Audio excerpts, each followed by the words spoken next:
बेटे आप पढ़ने जा रहे हैं एक्सेलरेशन ड्यू टू ग्रेविटी। मतलब कोई भी फ्री फॉलिंग ऑब्जेक्ट होता है, मतलब हम किसी भी ऑब्जेक्ट को एक हाइट से जब ड्रॉप करते हैं तो वो नीचे की तरफ आएगा, और जैसे जैसे वो पृथ्वी के नजदीक आता जाएगा उसकी जो वेलोसिटी है वो बढ़ती चली जाएगी।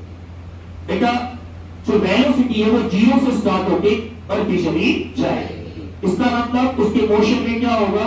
एक्सीलरेशन। और ये जो एक्सीलरेशन प्रोड्यूस हुआ है वो पृथ्वी के ग्रेविटेशनल फोर्स के कारण हुआ है, जिसको आप बोलते हैं एक्सीलरेशन ड्यू टू ग्रेविटी। क्या बोलते हैं? Acceleration due to gravity. Acceleration due to gravity. तो क्या होता है एक्सीलरेशन ड्यू टू ग्रेविटी? इसको बोलेंगे हम the acceleration produced in free falling objects due to gravity of the earth is called acceleration due to gravity, और जिसे आप लोग स्मॉल g से डिनोट करते हैं और जिसकी वैल्यू होती है 9.8 मीटर पर सेकेंड स्क्वायर। तो हम ये देखेंगे कि ये जो वैल्यू है स्मॉल g की यानी एक्सीलरेशन ड्यू टू ग्रेविटी की, वो कैसे कैलकुलेट की गई। उसके लिए बेटा देखो भाई, बेटे मान लीजिए ये हमारी अर्थ है। क्या है? अर्थ। ये हमारी अर्थ है। क्या है?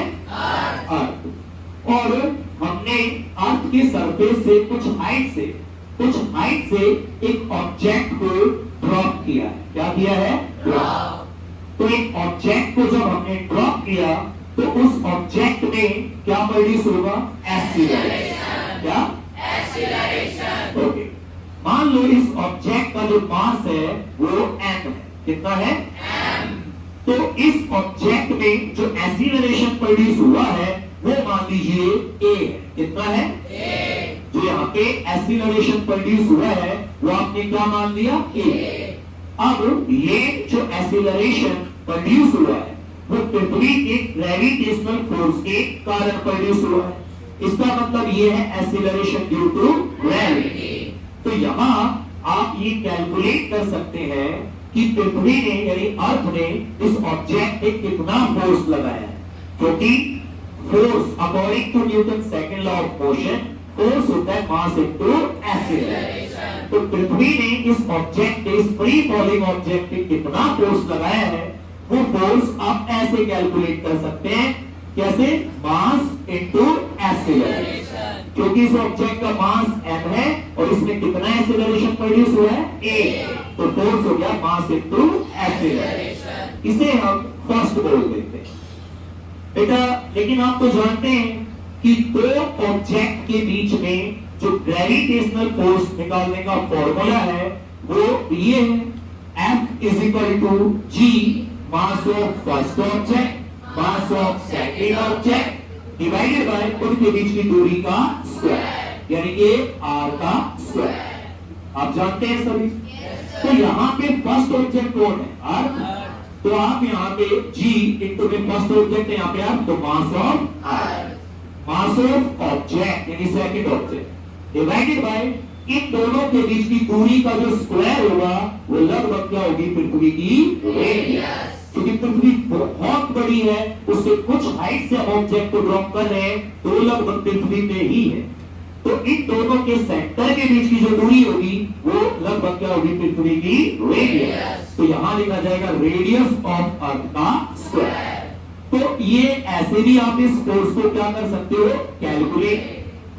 इसका मतलब ये दोनों फोर्स क्या होने चाहिए? इक्वल।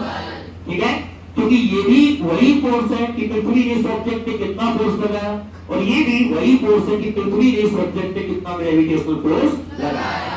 तो from first and second mass into acceleration यानी कि ma इक्वल होगा g mass of earth mass of object divided by radius of earth का स्क्वायर। अब यहां से m से m, तो ये एक्सीलरेशन ग्रेविटी की वजह से है तो हम इसको स्मॉल g से दिखा देते हैं। किससे?